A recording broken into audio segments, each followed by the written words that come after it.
Bueno, Andrea, ¿qué tal? Bienvenido a Revista Bache, ¿cómo andás? Eh, Gracias. No, bueno, muy bien, la verdad. Gracias. bueno, Andrea, hace poco volviste a vivir a Buenos Aires, ¿no? Después de varios años en Córdoba, está bien que siempre fuiste y viniste, pero te quería Sí, preguntar, para arrancar bien con el presente, ¿cómo encontrás la ciudad, en qué estado o cómo lo estás viendo? bueno, obviamente creo que como muchos argentinos hemos vivido tiempos muchos mejores. Eh, me recordaba un poco el 2001 cuando me vine a vivir acá hace un año y medio, pero aún un poco hasta menos combativo, ¿no? Porque por todo lo que pasó entre la pandemia y después este gobierno y todas las extrañas eh, situaciones que Argentina está ya a esta altura casi acostumbrada, diría, a tener en su bizarra historia, pero yo estoy feliz de estar en Buenos Aires otra vez porque me da energía, tengo muchas conexiones con cosas que me mantienen vivo, interesado y así que estuvo bueno para mí. Este año estuvo un año, es un año interesante, decimos. Sí, estás tocando, estás con la banda Bowie Remembered y tu banda Roma Pagana. Sí, después también estoy preparando un libro sobre mi familia, que va a ser un libro hermoso, creo muy interesante, con Sí. muchas fotografías y muchos recuerdos y cuentos y historias, así que Va a salir a esto me fin de año, ¿no? mantiene. ¿Eh? ¿Va a salir a fin de año, puede ser? Creo que el año próximo a Ah, esta ok. altura, porque es bastante ambiciosa la cosa y sí que quiero hacerla bien. Ujú. Eso va a ser con Zorn, la editora Zorn, Zorn Records y Zorn Publishing, que es, Suizos, ¿no? sí, Ujú. Zorn, sí, son suizos argentinos. Suizos argentinos. Mira, que hay mucho de tus recuerdos de Facebook, ¿no? Que publicás seguido, ¿no? Exactamente, mucho de esto y algunas cosas profundizadas, otras recortadas. O sea, hay un cambio y hay material nuevo también, pero en un punto ya había escrito mucho sobre mi familia en los últimos años. Ujú. Hay algo que me gustó que decías en una entrevista hablando de la ciudad de Buenos Aires, que es algo que pasa siempre, que mucha gente viviendo acá dice que se quiere ir, ¿no? Que tiene como una fantasía de irse al campo y qué sé yo, Ah, a cultivar papa y etcétera. Y vos viviste ese proceso de irte a Córdoba, ¿no? A Nono, viviste muchos años. Y te quería preguntar si necesitas un temple especial para vivir efectivamente en un ambiente un poco más hostil. esto sí, seguramente, realmente es un cambio que al comienzo es muy, muy encantador, especialmente en las sierras que son tan lindas, en una provincia como Córdoba que tiene un clima tan favorable, decimos, para la vida. Pero conseguir estímulos, trabajo, etcétera, trabajo decimos si sos un artista, porque trabajo hay muchísimo si vivís en Tras la Sierra. Ujú, Por eso, ¿no? Pensar con armarte un jardín lleno de una huerta, o como dirían en Italia, un orto. ujú. Hay que cuidar el orto en Italia, se diría. Bueno, yo hice todo esto y con los años empecé a sentir que estaba yo como, viste, como Ulises que no puede volver a la gran ciudad. O sea, para mí era al revés. Mi casa era casi, mi sensación de casa había llegado a ser una ciudad donde podía expresarme y Ujú. estaba atrapado por las bellezas de las sierras, incluyendo a mi familia y a una vida ahí. Pero la verdad es que mi separación personal, decimos que fue muy dolorosa, ha traído a un momento más bueno, como esto que estoy viviendo a nivel creativo, y me puso en contacto otra vez, mano a mano, propio con mis bandas, Ujú. cosa que a distancia era bastante difícil, ¿viste? O sea que la quietud también tiene su contra, digamos. Sí, totalmente, totalmente. Ujú. Yo creo que sí. Y el hombre se acostumbró a la droga de las grandes ciudades y el precio que termina pagando también es que después lo natural, que es obviamente lo que tendría que ser uh, nuestro estado real, empieza a ser poco interesante. Somos todos adictos, ¿no? La ciudad hace esto, crea adicciones. Y en ese, para seguir con en este ambiente o tras la sierra, puede ser cualquier otro parecido. Hay mucha gente tratando de alejarse justamente de este tipo de vida urbana o de Sí, adicciones o de lo que fuere. he conocido muchos que han intentado y que después chocan con una realidad mucho más dura de lo que pensaban. Normalmente si fueron parejas, no lo digo de mala onda, espero, pero terminan separándose en estos lugares tan idílicos. Es Ujú. duro, pero, viste, no, no, sé, yo por ejemplo no podría vivir, no sé, en una zona de campo horizontal, totalmente horizontal. Me aburre profundamente cuando voy, estoy un rato en un lugar así. Así para mí lo vertical de las sierras era una inspiración que me ayudaba a estar bien. Ujú. Esto sí, hay todo tipo de vista de panorama. Argentina, aparte, tiene extremos muy grandes. No todos son propicios a la vida del día a día. Diría que, como decía, Córdoba es una buena provincia porque te permite vivir con un clima bueno. Otras partes de Argentina son hermosas, pero extremas. Ujú. Para ir metiéndonos, como esto, como te habíamos dicho, son tres libros que vos elegís, pero antes de meternos en el Sí. primero quería seguir un poco con este tema porque alguna vez dijiste que es algo que me quedó en la cabeza, que dijiste que el mayor legado de Luca, tu hermano, había sido desafiar el caretaje de los argentinos y te quiero preguntar si 35 años después, 40, ¿cómo ves en ese aspecto, cómo nos ves a nosotros con el tema del caretaje? ¿Seguimos siendo una sociedad careta o no? No sé, no me recuerdo que dije exactamente esto, probablemente era una de las cosas que él pudo como, bueno, que tuvo que también, él tuvo que chocar contra ciertas formas de no querer aceptar ciertas realidades. Luca era muy de frotarte la verdad en la cara, ¿no? Ujú. Pero yo creo que el país ha cambiado mucho también porque por la abertura mundial que ha traído la tecnología y la comunicación directa con hechos del exterior que antes las noticias probablemente no cubrían tanto. Ahora, si tenés ganas de saber lo que pasa afuera, lo descubrís muy rápidamente en tu celular. Las modas, los argentinos se pueden vestir como le parece, nadie va realmente a a criticarlo particularmente. Ujú. Veo que hay hasta más tolerancia acá que en muchos países europeos, por lo que uno elige también como, ¿no?, orientación sexual o lo que sea. Así que es un país que ha cambiado mucho, Ujú. pero que siempre está acostumbrado a vivir de gobiernos que se han ocupado de cuidar al individuo, a veces de manera realmente inquietante como los militares y otras de manera, como decimos, el peronismo, que a su manera ya es una costumbre absoluta argentina. Así que este país se ha forjado sobre dos formas eh, muy unilaterales, decimos, de vivir, siempre van oscilando de una receta a la otra y viniendo de afuera, donde hay más tendencias, o había realmente, Marcadas. políticas, elecciones para elegir, esto se notaba mucho. Ahora, francamente, en el mundo se ha llegado a un bipolarismo total en muchos países. Ujú. O Y, hasta ni es un falso bipolarismo, prácticamente es una dictadura. ujú. ¿Fuiste a Europa hace poco? ¿Estuviste, hace mucho que no vas? Fui hace, ¿cuánto fue realmente? Ahora no me recuerdo.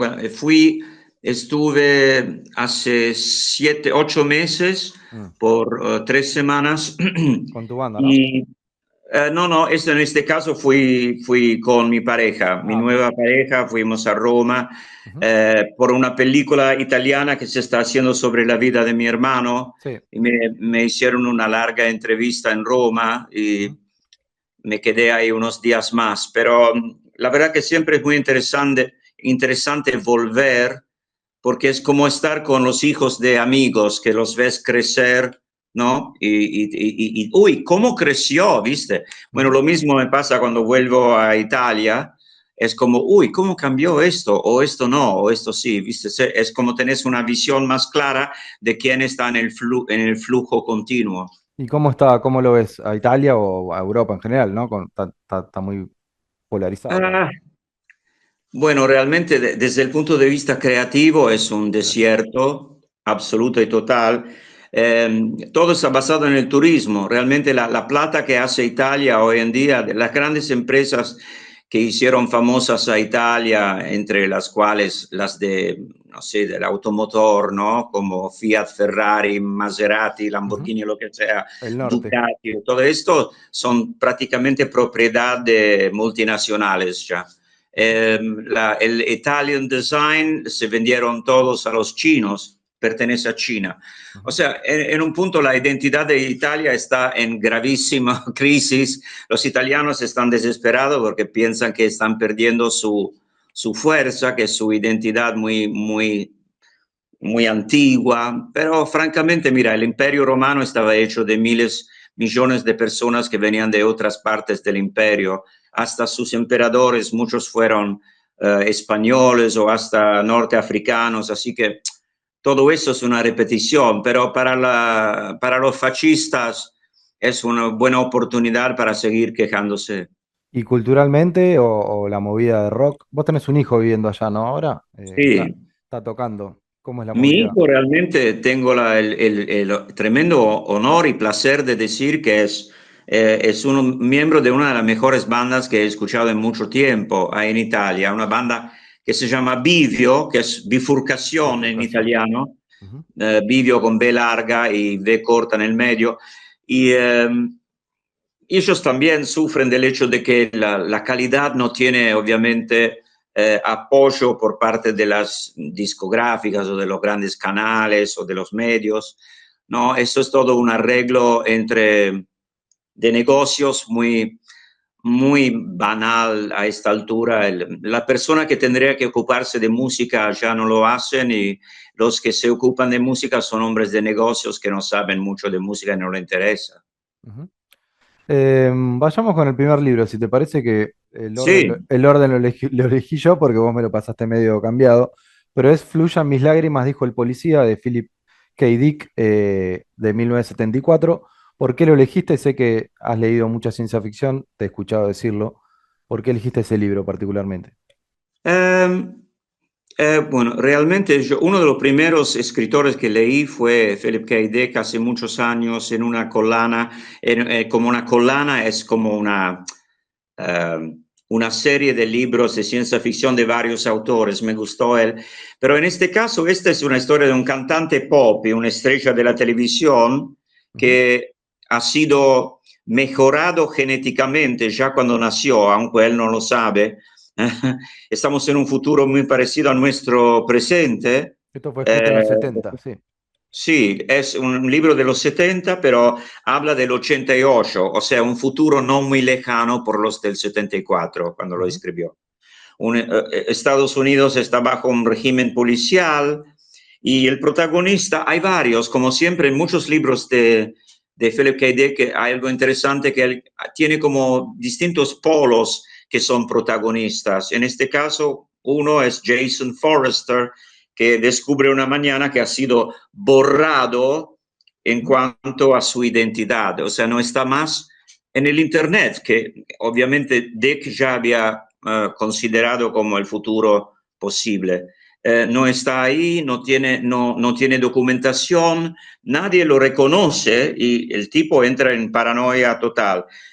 Como decía, hay varios protagonistas y uno es, en este caso, un jefe de policía. El jefe de la policía cuya hermana es una ninfómana y se llama Alice. No es la primera vez que sus protagonistas femeninos tienen nombres parecidos a Alicia, Alice.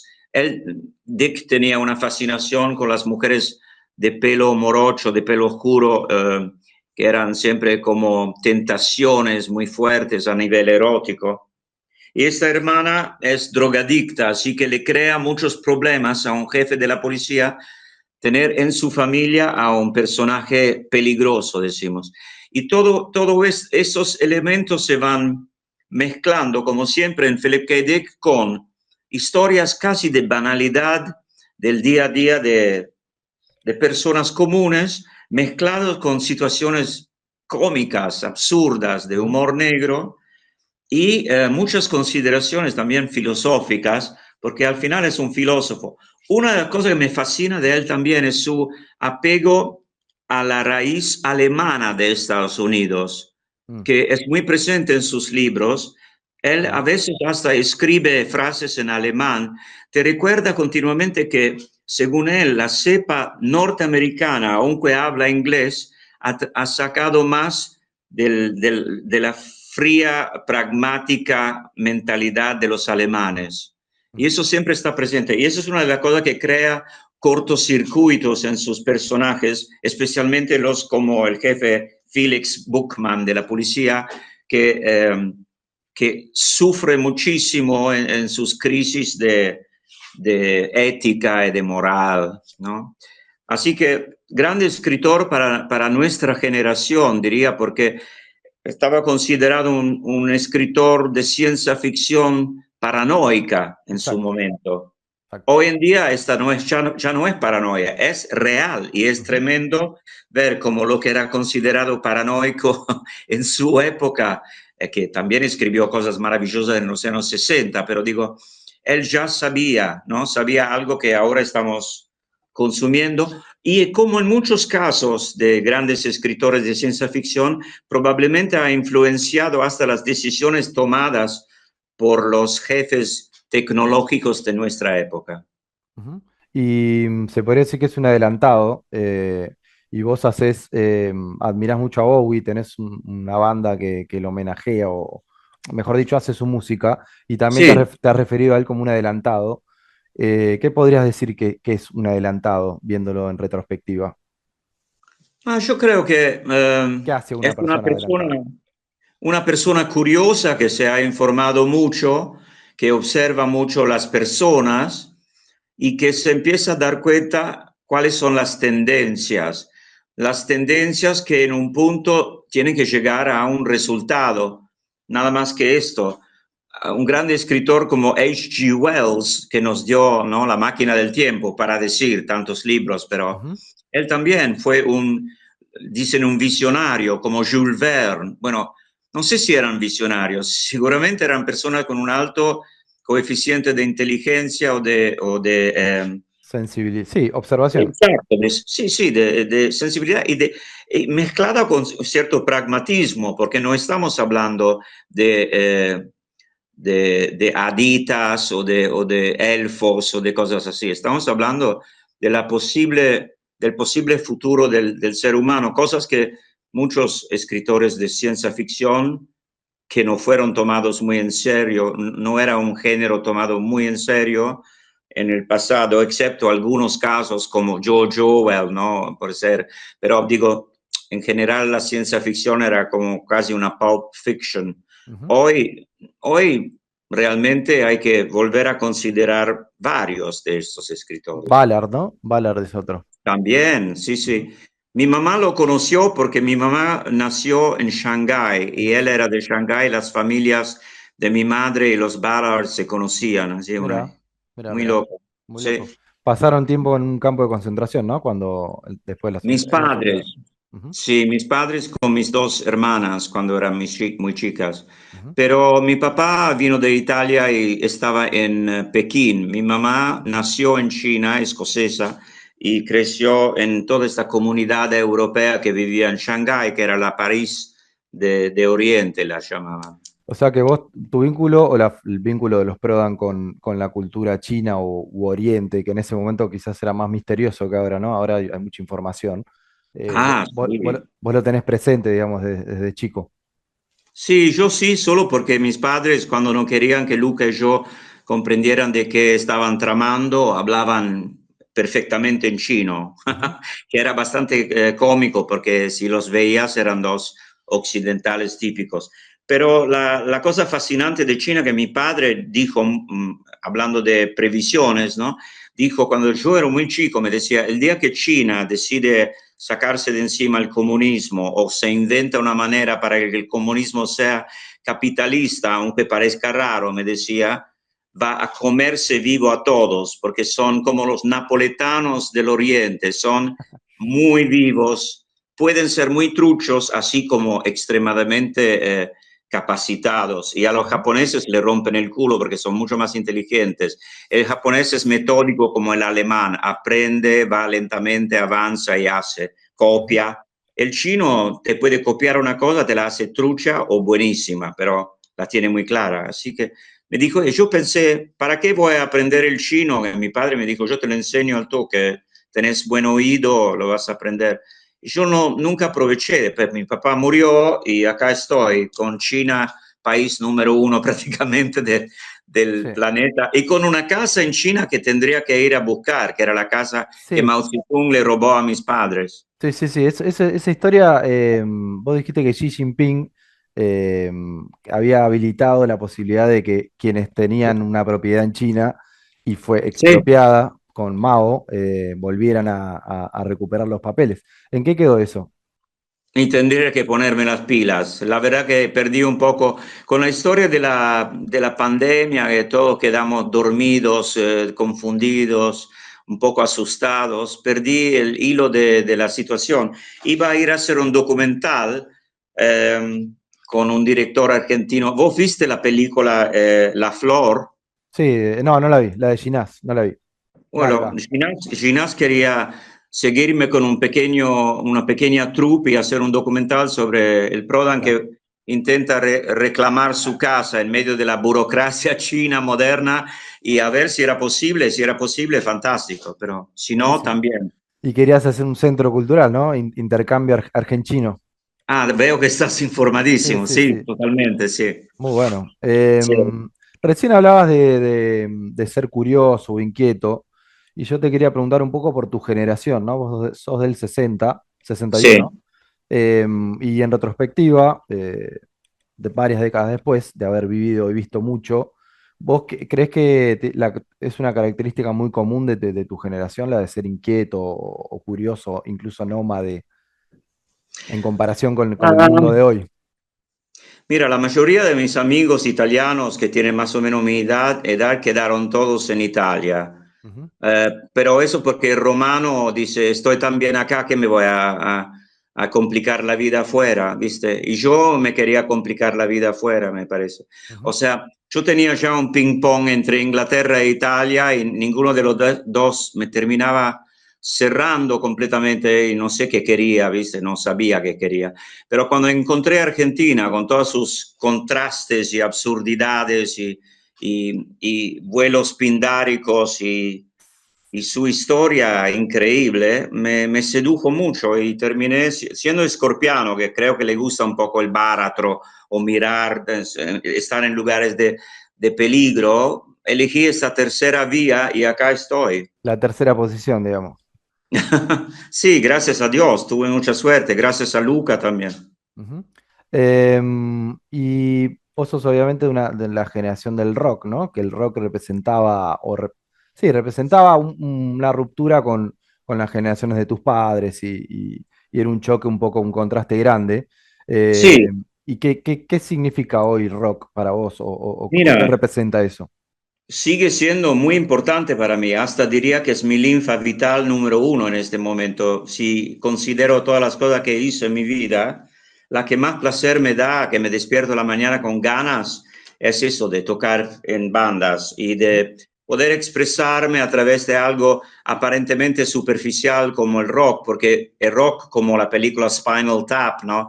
Tiene Sí. este lado como Caricaturesco, sí. ridicolo y al mismo tiempo mítico. O sea, las dos cosas conviven en una Ujú. cama matrimonial muy extraña. Pero la verdad es que yo sentía que mi hermano era de la tradición del rock grandilocuente, del rock que venía de los años 60 y entró en los 70, él era más de esta época.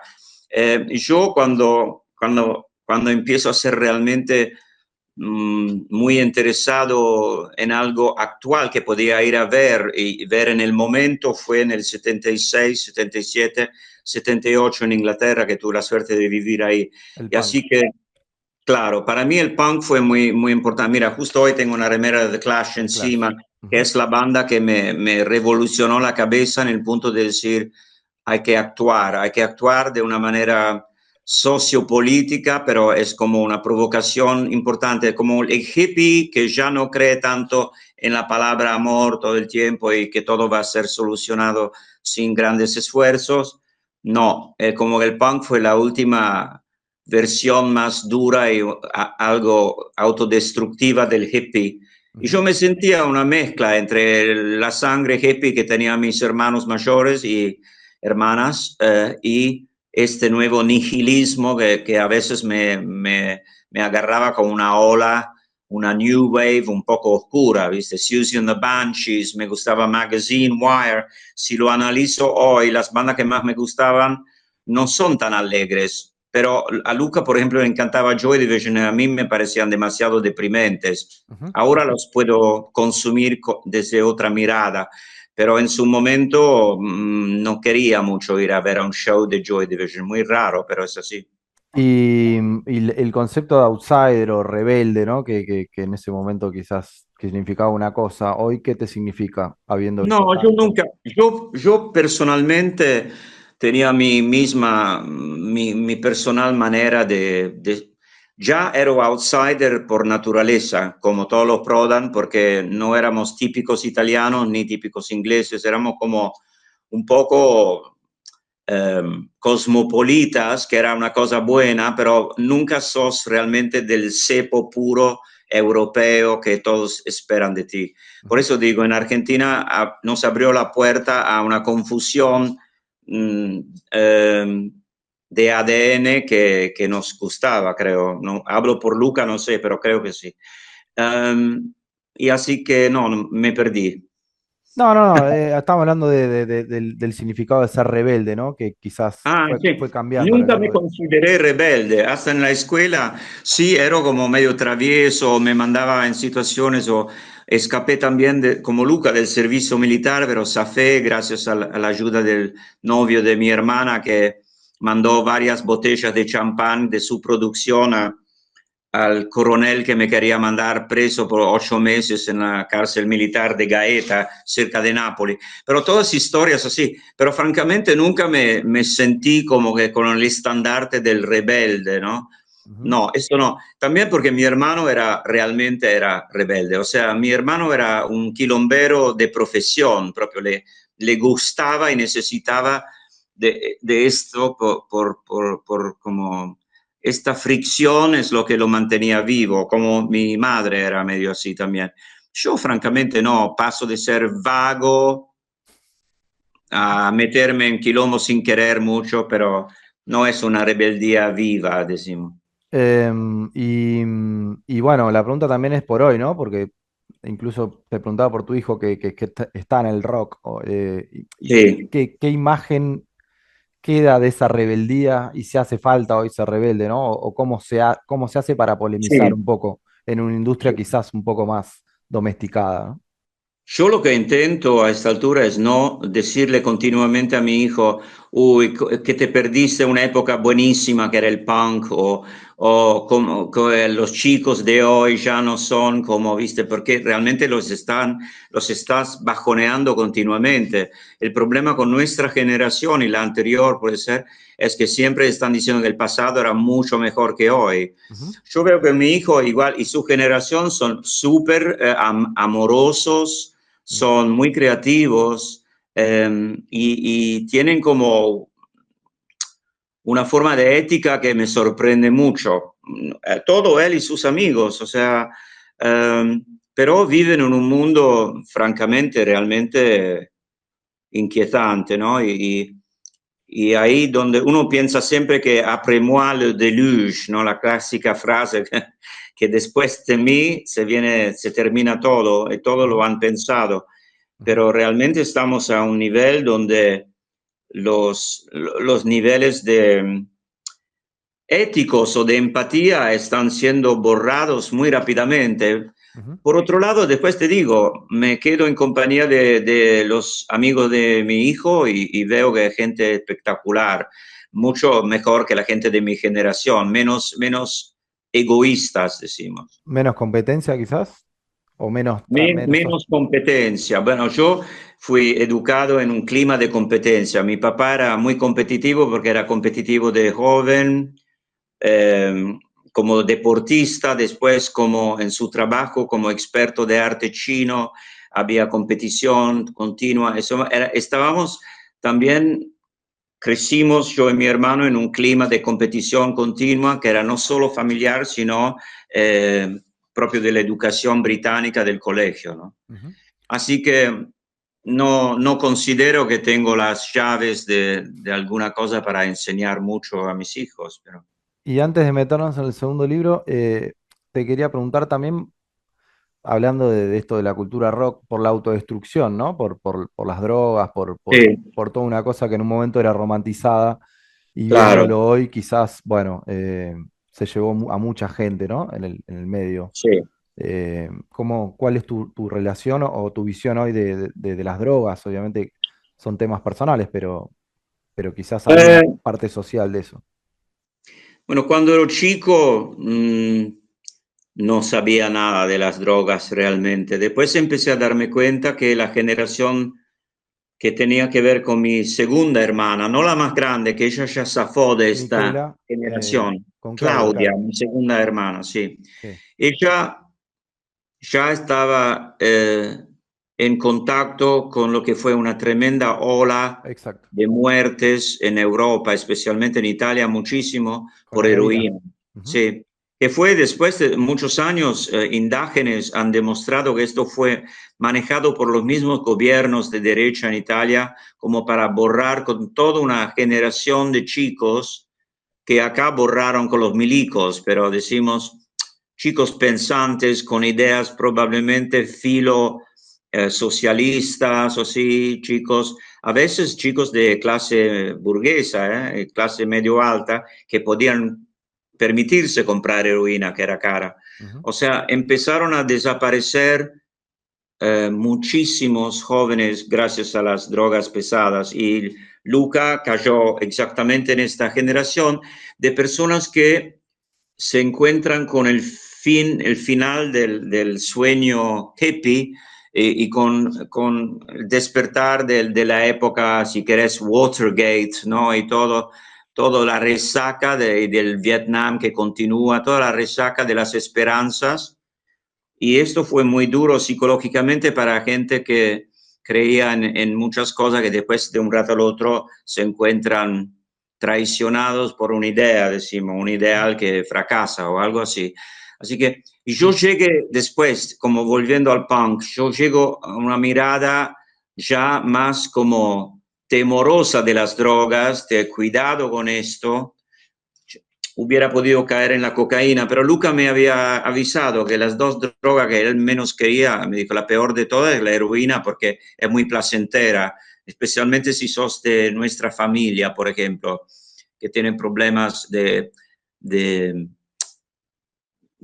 amor o empatía particular adentro de la familia, sufriste esta ausencia y la heroína te protege en un primer momento, así ujú. que esquivala, proprio evitarla totalmente. Y la otra era la cocaína que decía que agrandaba mucho a la gente, le cambiaba la personalidad, era insoportable, eso era otra historia. Él Ujú. nunca fue adicto a la cocaína, por ejemplo, ¿no? Que Ujú. obviamente en Argentina hubo una época que estaba Sí, pleno. a pleno. Hay toda una cultura, incluso en los 80 y en el rock casi. Totalmente, totalmente. Lo digo sin problema, pero los otros sumo eran todos metidísimos en Ujú. esto y él no quería tener nada que ver con eso. Él seguía tomando, que al final me dijo que es peor igual que muchas drogas, y fumando su marihuana, que para él siempre fue como normal. Y ya que sacaste el tema de los 70, quería aprovechar los 70 en Italia, que fueron los años de plomo, ¿no? Sí, ¿Cómo, oh, cómo recordás eso? Para explicarlo más o menos, para quien esté viendo, Sí, Estaban las Brigadas Rojas, que eran, ¿no? claro. Una guerrilla urbana marxista. Sí, vos sabés que Italia es el país que casi termina siendo completamente comunista, ¿no? Ujú. En el medio de una Europa muy pro norteamericana, Italia tenía este mambo en parte agradecido a los yanquis por haberlos salvado en la Segunda Guerra Mundial y perdonado y bla bla, y por otro lado un enorme movimiento comunista que casi gana varias veces y que crea después a las Brigadas Rosse, que Ujú. después fueron infiltradas por la CIA y se autodestruyeron con la muerte Aldo del Moro. primer ministro Aldo Moro, que lo Ujú. dejaron directamente frente a mi casa en Roma. Ah, mira, eso no Es sabía. increíble. Sabes que Ah, no le sabía eso. hicieron, le ponían plantas que crecían frente al lugar donde lo mataron, porque hicieron una especie de pequeño monumento, una placa.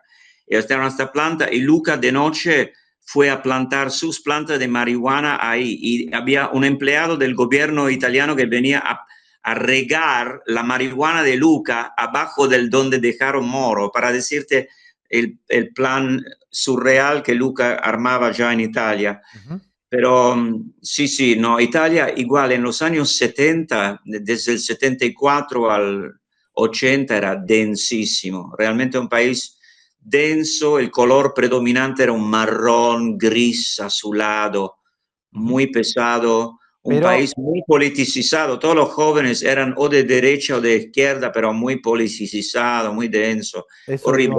dio un gran cine también, además de la música, ¿no? Pero sobre todo Sí, cine. sí, sí, sí, sí, eso es cierto. El cine italiano que estaba más o menos en mano a la izquierda, el cine italiano Ujú. siempre tuvo una, ¿no? Una crítica del país basada en una idea socialista casi. Era un Ujú. grande cine, sí, maravillosa época. También hasta directores más sensuales como Bertolucci, pero hizo Novecento, hizo El Conformista en esta época, Conformista. sí. Espectacular. Claro, grande película, sí. Claro. Pero en cuanto a viniendo y yo rebotando de Inglaterra a Italia todo el tiempo por mi educación, prefería mucho Inglaterra en su decadencia también en este momento, porque por lo menos estaba dando a la luz un ambiente musical realmente súper exhilarante, súper interesante, ¿no? Ujú. Que con los 80 volvió a ser completamente corporativo, electrónico, baterías electrónicas, música más superficial, que todo el mundo adora, Sí. pero para mí no, yo era más setentoso, en el sentido que me gustaba más algo más fuerte. Vamos con el segundo libro, Historia de la Guerra de John Keegan, que justamente es un militarista inglés, historiador, ¿no? Militarista no, sí, Era un militar, sí, militar, della sí, scuola di Sandringham, che è la scuola di guerra inglese, pero però especialista en en guerras hechos, y... sí, en guerras, en cosas militares. ¿Por Y qué lo me elegiste? encuentro con este libro, alguien me lo habrá sugerido, me imagino, pero ya hace mucho, hace 30 años, puede ser 25 años que lo tengo. Es del Y me 93. fascinó, muy bien escrito, Ujú. sí. ¿Te gusta la guerra? ¿Te Pone interesa en la duda, guerra? sí, Sí. es un libro, mira, se llama A History of Warfare, una historia de la guerra.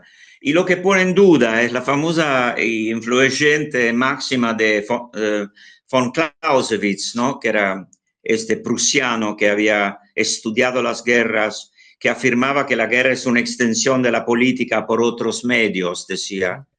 Esta máxima fue tomada en serio por todos, prácticamente por mucho tiempo. Y llega el señor John Keegan, militar también, que dice que la llamada a la agresión y al conflicto bélico está intrínseco al hombre, ¿no? Y está arraigado en nuestro ser en los siglos, siempre ha sido así. Y que también el hombre está muy seducido por las nuevas tecnologías y las pone en acto con la guerra como primera cosa, como un placer agresivo, Ujú. un placer en el avión de última generación, bombardero. Yo lo veo hasta el día de hoy. Estoy en varias páginas, ¿viste? En Facebook, y Sí. una de estas es una página de aviación militar. y los comentarios me dejan completamente boca abierta porque hay miles de personas opinando sobre la belleza del nuevo bombardero chino, no, el japonés, el ruso, el Yakolev, no sé qué, y orgasmos, ¿viste? Y estamos hablando de bichos de exterminio, Ujú. obviamente. Así como Israel tiene maravillosos aviones de su fabricación con toda la tecnología norteamericana, o Corea del Norte tiene los suyos y Pará, y en esos grupos de Facebook hay de todo, ¿no? Me imagino. Entrás a ver perfiles o... es fascinante porque a mí me interesa escuchar los puntos de vista de un poco de todo, pero no es que lo hago de manera de voyeur, o sea, me encanta el cine y eso es el trabajo de voyeurismo, obviamente. Ujú. Pero a mí, o sea, una vez que abrís una cajita de Pandora de estas páginas, te empieza a saltar unas realidades que son inquietantemente amplias, ¿comprenden? No son dos freaks que están hablando de que le gusta la guerra. Te das cuenta que hay personajes de una entera nación, normalmente naciones anglosajones también, que se fascinan con la historia de la guerra Bueno, y tienen... hay algunos que Sí, están advirtiendo, ¿no? Que hay un resurgir de la cosa, ¿viste? Ni hablar patriótica, pero sí, de las campanas de guerra, ¿no? Como se dice, sí, de vuelta en totalmente. Europa. Bueno, y este libro de Keegan tenía una parte que me pareció muy interesante. Un par de historias me quedaron bastante pegadas. A Por ver. ejemplo, Roma Pagana, mi banda, Sí. es una banda que mira un poco esta locura humana basada en esto, la tecnología, la guerra, la excitación, con ciertas cosas que tienen que ver con esto. Nosotros nos ponemos mamelucos para tocar porque nos une mucho a nosotros, así como los militares quieren su ropita. Nosotros como ¿no? Banda de rock, en un punto la banda de rock es como una cosa militar bah, depende qué rock es, pero si es un rock medio punk hay un elemento de agresividad obviamente latente ahí adentro. Y me gusta pensar que tenemos mamelucos puestos porque leí algo sobre los mamelucos. Ujú. Los mamelucos eran prácticamente los samuráis de los musulmanes.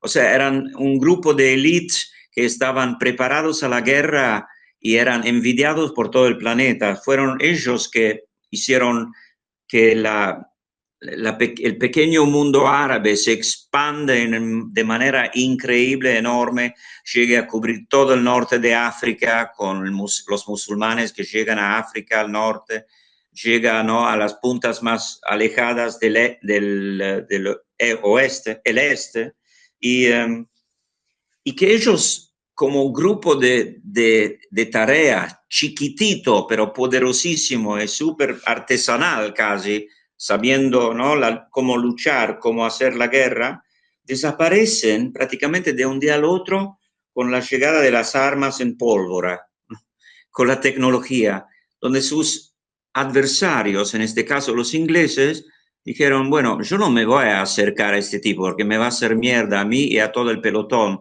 así que le disparo de acá. Y los mataron a todos, era como que mataron a todos sus campeones Ujú. y quedaron tan mal, en este caso ya eran los mamelucos de Istambul, de Constantinopla, ¿no? De los otomanes, Los decimos.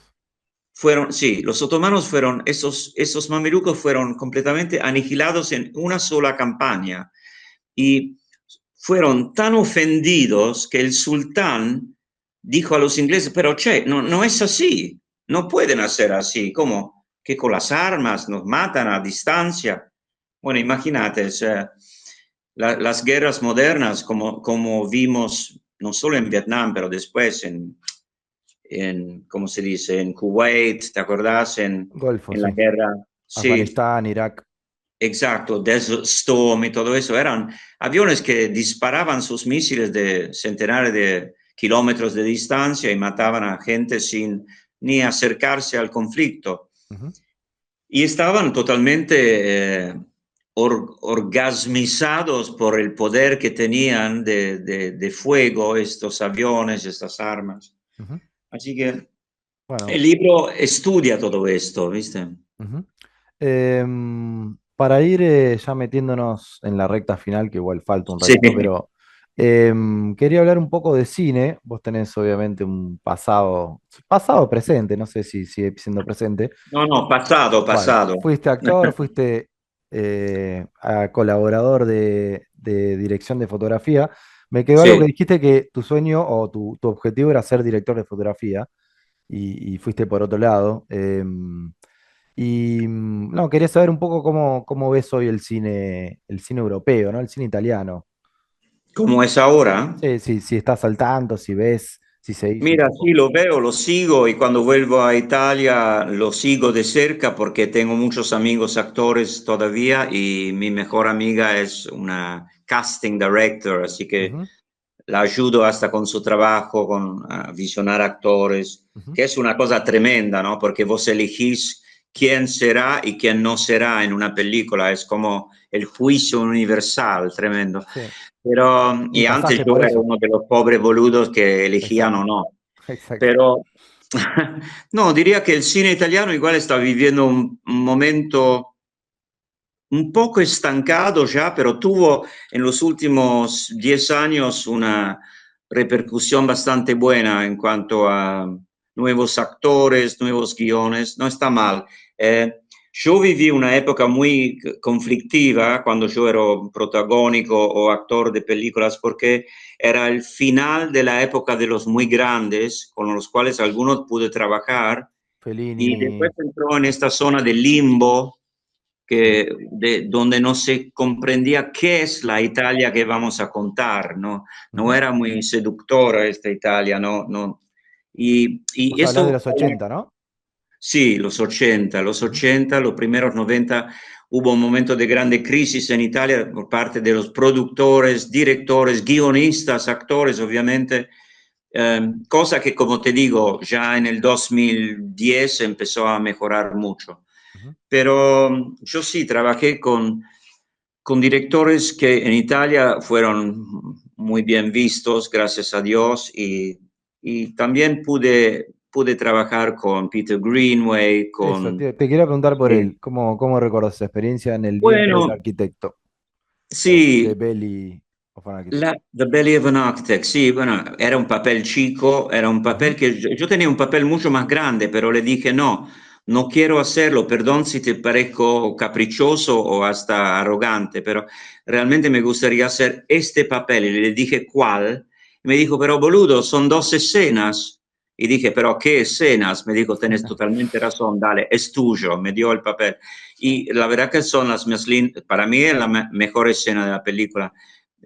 Pero esto fue casi un debut para mí, era muy joven y Ujú. después hizo películas que para mi carrera, decimos, fueron, llama la carrera. No, no creo en la palabra carrera para un actor, ¿no? ¿Por qué Pero no? no, porque creo que el actor tiene que hasta un punto trabajar de lo que puede trabajar, de lo que le ofrecen. Siempre estás al servicio de un director, siempre estás intentando desdoblarte para dar lo máximo que puedes a la persona que te está pidiendo, Ujú. haceme esto, hacelo como yo siento. Más, yo actué casi siempre en películas de autor y los Sí. autores son bastante caprichosos, ¿viste? Y hasta celosos de sus mismos protagonistas porque les gustaría a ellos protagonizar la película sobre cosas que ellos quieren contar. Ujú. Así que fue muy interesante. La verdad que yo viví esta experiencia de actor casi como una mosca que mira desde el muro otras situaciones, no solo el personaje que estaba haciendo, sino que todo el conjunto loco del set de filmación. Pero por alguna Y razón no te hacía feliz, decías, todo ese... no, no, con el pasar de los años siempre más me sentía muy restringido adentro del hecho que sos un muñeco usando tu cuerpo, tu expresión, a veces hasta un poco de experiencia, pero para otra historia, otra persona. Y en un comienzo eso es divertido, pero después a mí me empezó a hacer mal y veía a todos mis ídolos, entre los cuales Mastroianni, Gassman, Laburaste con eh, ellos. actores, ¿viste? Personas que conocí, que envejecían muy mal, muy deprimidos, muy amargados, y pensé, loco, si eso está pasando a ellos, pasando con ellos, que son mis ídolos, imagínate que me va a pasar a mí. Rajamos, y pude rajar gracias a mi otra vena, que era la musical, que te deja mucho más libre, ¿viste? ¿Y cuánto del Es un- contacto con el público hay de eso? Porque siendo actor no, casi no lo tenés, ¿no? O siendo actriz. El cine te aleja mucho de la realidad, ¿no? Viste, el actor de teatro tiene una cosa mucho más sanguínea, mucho ahí, cuando está el público está ahí, cada noche tiene que dar lo que puede y ya está. El cine es todo mucho más cerebral, más alejado de tu control. Es fascinante, pero es inquietante, no es un lindo trabajo para mí, ¿eh? Ujú. Otros te dirán que, o sea, tiene un lado fascinante y cuando sale algo lindo estás muy orgulloso de estar adentro, pero en general también es bastante humillante yo a mí me tenía nervioso, la música no me da esto para nada, Ujú. me libera. Te quiero preguntar por dos personas puntuales. Susan Sarandon, que la has nombrado varias veces, pero no, me perdí en qué contexto la conociste, Sí. en qué película, con qué. Bueno, yo hice una de las primeras películas donde actué, la primera en que actué como actor en una película era Anno Domini, Ah, sí. que era De Stuart una Cooper, sí. miniserie norteamericana que se filmó en el norte de África Que sobre. aparece Luca también, sí, en una escenita. Claro, exacto, está como. Y ahí Susan tenía un papel y yo también, y justo coincidía el periodo de filmación, nos hicimos muy amigos, yo, mi hermana y Susan, y quedó esta amistad para siempre realmente. Ujú. Yo ahora la he perdido de vista desde unos 4 años, porque realmente ya no tengo más ganas de indagar sobre cuál es su nuevo Facebook, su nuevo WhatsApp, porque francamente ella cambia cada 6 meses WhatsApp por miedo a quién la está siguiendo, quién la, viste. Hablando de Eh, paranoia. sí, los actores norteamericanos viven bajo una enorme capa de paranoia y ella es una de las más abiertas, pero Ujú. la verdad es que es un país muy inquietante en cuanto a los fans parecidos a Misery, ¿no? Este tipo Ujú. de cosas, Sí, cosa sí, que en sí. Italia prácticamente no existe. Vos lo ves al actor por la calle, te chupa un huevo, está en el mismo restaurante, lo mira, ah, sí, ahí está, Ujú. pero no, bueno. Así que con Susan nos vimos muchas veces y gracias a él conocí, pudo pasar mi disco Viva Voce, mi primer disco a Peter Gabriel, que le Sí. encantó y que bueno, Te mandé una es una carta. persona muy generosa. Susan Ujú. es fantástica, una de las pocas grandes actrices de Hollywood que creo que queda casi como una persona normal, digo casi porque ninguno es normal. Pero. Ujú. Y estabas haciendo un documental que no sé, no sé, es un documental, una especie de ficción documental, ¿no? ¿Cómo es ese trabajo que está en proceso o en qué Está en quedó? proceso desde muchos años porque el protagonista envejece conmigo, ¿no? Ujú. Eh, ¿Cómo es un poco la trama para... Mira, después de muchos años de ser actor al servicio de directores, autores, me empecé a dar cuenta que los verdaderos narcisistas no son tanto los actores en muchos casos como los directores. Uno no piensa esto, pero el director es muy narcisista y transforma este narcisismo en algunas formas de sadismo que el masoquista actor, porque los actores son masoquistas y las actrices puede ser que más, absorbe. Y mi película es sobre un director de estos, búlgaro, que viene de la animación, así que está acostumbrado al total control. Y termina haciendo película con actores eh, que él maltrata para obtener todo lo que necesita. Está basado un poco en varios directores que he conocido, más, no sé, obviamente los clásicos como Werner Herzog o, ¿no? Podrían ser varios los casos que uno puede citar. Pero es una comedia y la empecé en el 98, hace muchísimo, ha viajado por todo el mundo conmigo y tiene adentro de la película Harvey Keitel, a Susan justo en Los Ángeles, fui a filmar en Estados Unidos, también en Chile, he filmado por todo lado y tiene mucho material, son 32 horas de material con media hora ya editada y fluye muy bien. Y estoy esperando que yo envejezca más para darle un final a esta película. Un work in Y el material progress. está todo en Italia, ¿no? En este momento, Ah, pero... mira.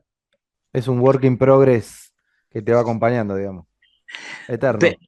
Mira, en un primer momento pensé que iba a ser una película como las llamaban, como era, ah, che se hace al toque, ¿viste? En italiano se dice cotto e mangiato, cocinado y comido. Ujú. Pero la verdad que se transformó en una épica larga que tiene su fuerza justo en este acumularse de hechos en el tiempo. Eh, No va- sé si, espero que va a, a ver la luz antes de que yo palme, pero que no si sea póstuma. palmo podría ser interesante para quien retoma todo. Ujú. Vamos con el tercer y último libro, Les Dale. Employés o Los Empleados de Balzac, es de Sí. 1838. ¿Por qué lo elegiste y cómo llegaste a él? Mira, yo Balzac lo había leído como uno de los textos que tenía que leer cuando estaba en mi colegio en Inglaterra para el idioma francés, los exámenes de A-levels del último año de escuela. Ujú. Y me pareció buenísimo el universo que había creído ese hombre y sus personajes quedan en tu memoria de la misma manera que los de Dickens, decimos. Creo que Balzac en un punto es como un Charles Dickens francés, un poco menos, bueno, cómico, porque viste los ingleses le gusta poner un poco de bizarro elemento gracioso. Balzac puede ser que es un poco menos cómico, pero tiene esta capacidad de crear personajes hiperrealísticos que al mismo tiempo quedan en tu memoria y encontré en Roma, en mi último viaje hace un año y medio, en la Asociación Francesa, un libro que compré porque pensé, vuelvo a Balzac después de muchos años y quiero ver si el francés lo manejo todavía como para poder leerlo fluido sin tener que agarrar cada 10 minutos un Diccionario. diccionario, ¿no? Y encuentro ese libro que no fue tan famoso cuando salió en el 1844, Ujú. que se llama Los Empleados. Es prácticamente un estudio a través de varios personajes y una mujer muy ambiciosa de la burocracia que nace con Napoleón Bonaparte tras años del sistema preburocrático que era de la realeza francesa. Así que es históricamente fascinante porque todo lo que es burocracia mundial al día de hoy tiene su raíz en los franceses, ¿no? Ujú. De la revolución, de la post-revolución. Ellos llevaron a París en una manera totalmente burocrática, casi sistemática, organizada de miles de hombrecillos sin particular capacidad o calidad que se ocupan de cosas, ¿no? Y pocos jefes que son un poco más capaces. Ujú. Y la comédie humaine, que es el ensamble de todos los libros de Balzac, que fueron muchísimos en su vida, es esta comedia humana, como la termina llamando, donde realmente él hace un estudio de la personalidad del ser humano tan impresionante que no podés, hay momentos que querés levantarte y aplaudirlo el tipo. Y Ujú. es muy, muy perspicaz. O sea, tiene una cosa que es casi paranormal, volviendo a escritores un poco paranormales. Ujú. Balzac seguramente fue uno. Así que un poco como el cine francés, te puede gustar mucho o te O puede rechazo. fastidiar mucho, sí. Ujú. No hay término Balzac medio. tiene esto, es hiper francés porque es cerebral, es muy atento a la clase social a la que pertenece, París es el centro del mundo, etcétera, etcétera. Pero por otro lado tenés que decir, wow, ese es un capo, realmente un capo, decimos, ¿no? De la literatura mundial. Un personaje que fue editado aparte en revistas, en parte. Sus libros salían en diarios o en revistas, en partes. Así que nunca era aburrido porque tenía que cerrar el artículo o el pedazo de su novela que estaba en la revista de esta semana con un momento, ¿no? Que te mantiene como fascinado. Ujú. Así, sus libros no son aburridos, son muy dinámicos porque tenía que publicar en partes y eso es fascinante. Aparte, Eh, es un hombre fascinado por la burguesía y viste que el cine francés tiene dos estilos, el estilo fascinado con las típicas historias en la burguesía francesa, o si no es un cine de clase obrera, sí. el maestro en la escuela, en la cárcel, del coso. O sea, tienen un poco esos dos campos y Balzac pertenece al campo burgués, decimos. Ujú. Y para ir terminando, bueno, tu relación con la lectura, ¿cómo es hoy en el presente, en tiempos de Ah, dispersión? Es muy difícil hoy. mira, No se puede leer. fluctúa mucho. Yo depende, ¿viste? Cuando vivía en Tras la Sierra, entraba en periodos de lectura profunda donde leía un libro tras otro, a veces casi dos libros por día, depende el tamaño del libro. Una cosa un poco como Philip K. Dick, que escribía sin parar, escribía un libro entero en 3 noches. ¿O no? También te enloquece, ¿no? Sí, yo entro mucho, depende, me gustan los escritores que te agarran y te chupan adentro, como un Dostoyevsky, obviamente, pero Balzac tiene esto y Philip K. Dick lo tiene, Ujú. pero tremendamente, y porque te chupa a su nivel de intensidad y de ritmo, y vos entras en esto, así lees a la misma rapidez con que él pensaba y escribía. Es como escuchar un tema de Sex Pistols o algo, ¿viste? Ujú. Que te lleva a la frecuencia que ellos quieren, ¿no? Y la literatura italiana acá no, viste que no pegó mucho, ¿no? Es raro, pero no, no hay mucho vínculo. Sí, acá me han hablado de algunos italianos cuando me cruzo con amigos, a veces de italiano que ni conozco realmente. Decimos que lo mejorcito de Italia puede ser que no es lo que se lee mucho en Argentina. Ujú. Igual el público argentino tiene unos gustos muy particulares que siempre me sorprende que sus pilares parecen ser de la ciencia ficción, son Bradbury. Bradbury, Ujú. Bradbury. Sí, sí, Después está siempre Hermann Hesse, que es otro de lo espiritual, sí. ¿no? Que está por ahí. Y otro gran interés es Edgar Allan Poe. Siempre hay muchos Ujú. bohemios que le gusta eso, Dostoyevsky, obviamente. Sí. Es interesante cómo están esos polos y me encantaría saber quiénes fueron los que, ¿no? Dis- Crearon estas columnas vertebrales de, Ujú. Y literatura argentina, además de Borges, que obviamente sabemos sí, que te gusta. bueno, además de Borges, a mí me encantaba un grande que fue un grande de la literatura británica, aunque es más argentino no puede ser, porque eh, es Hudson. Ujú. Hudson, sí, Sí, sí. W. H. Hudson, que vivió acá hasta los 22 años o Ujú. más, creo. Y después se fue a Inglaterra y se transformó en uno de los grandes escritores de su época en lengua inglesa, Ujú. maravilloso. El primero que conocí realmente creo que de la literatura argentina fue Hudson y amé mucho. Mira. Eh, Hacia lejos, ¿cómo se llamaba? Far Away Long Ago, Ujú. especialmente después un libro sobre el Uruguay que era buenísimo. Pero después, sí, después leí varias cosas de Borges, que era literatura que tenías que leer si estabas en Inglaterra en los 70. Los ingleses eran muy fans de Ujú. Borges. Y Cortázar me gusta, muy variado también, pero todavía no me termina totalmente de enganchar, pero me he enganchado. Y después de los más populares, en un po' Soriano me gustaba también Fontana Rosa, Bueno, es muy Soriano le gracioso. fue muy bien en Italia. También. Soriano, sí, sí, Muy, muy totalmente. vendido. Triste, solitario y final fue el Ujú. primer libro suyo que leí. Así que bueno, y César Aria me dicen algunos Sí, extranjeros que tendría que leer, no sé. aire. ¿Vos quién aconsejás? No, bueno, Roberto Arlt es el.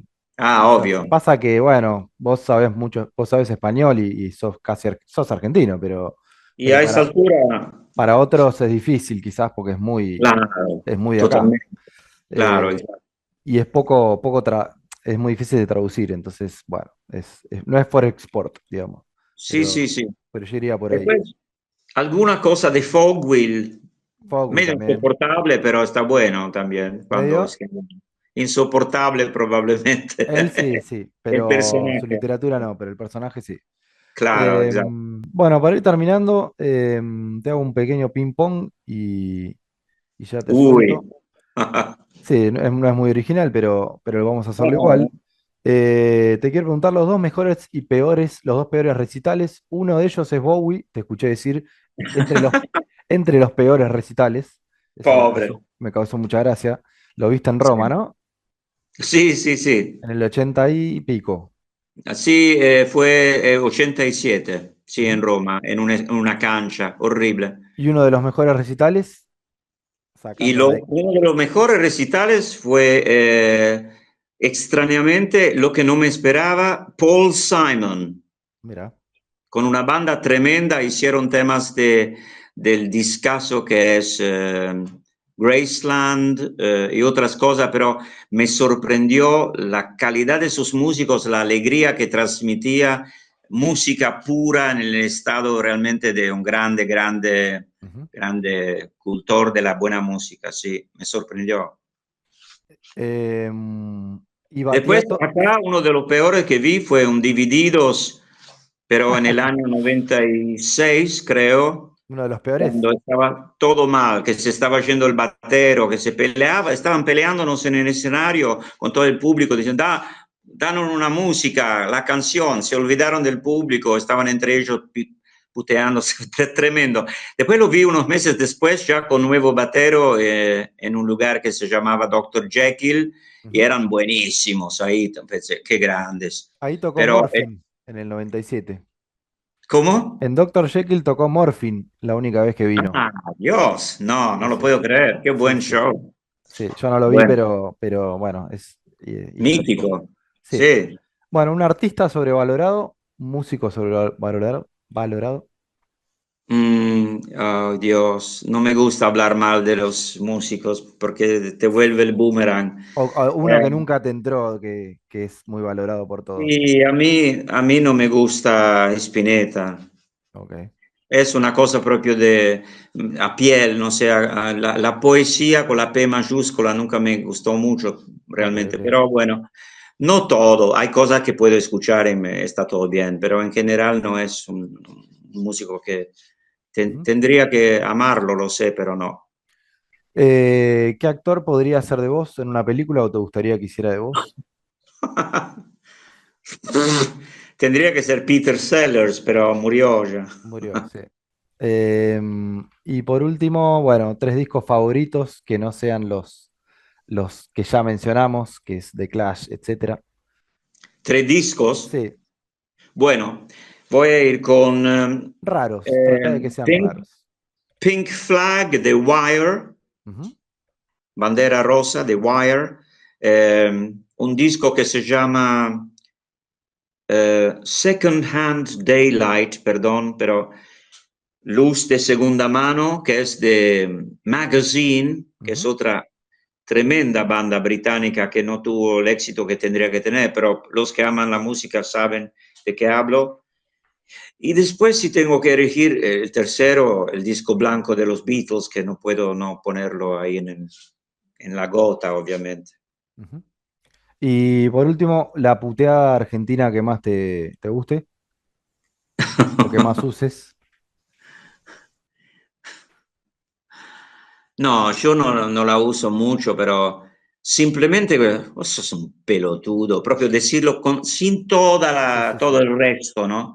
Uno puede sobrecargar con mil cosas y está buenísimo. Ujú. Seguramente me estoy olvidando de todas esas en Lunfardo que eran maravillosas, pero o sea, me gusta también mucho esta de ubicate, loco. Ubicate, como ubicate está muy bueno, no, no, Ujú, no tengo un equivalente en inglés ni en italiano. ujú. Y no es una. no es algo particularmente agresivo, Ujú. pero un pelotudo importante, ¿no? Exacto. Bueno, Andrea, muchas gracias por el No, tiempo. gracias a vos. Muy Eh, buena, me divertí. sí, sí, Gracias. sí. No te pregunté por Franco Battiato porque, bueno, eso da Ah, para otra hora y maravilloso. media. Ah, Eh, buenísimo. Dale. pero bueno, dale, muchas gracias. A vos. Nos vemos, espero. Chao, chao. Chao. Gracias.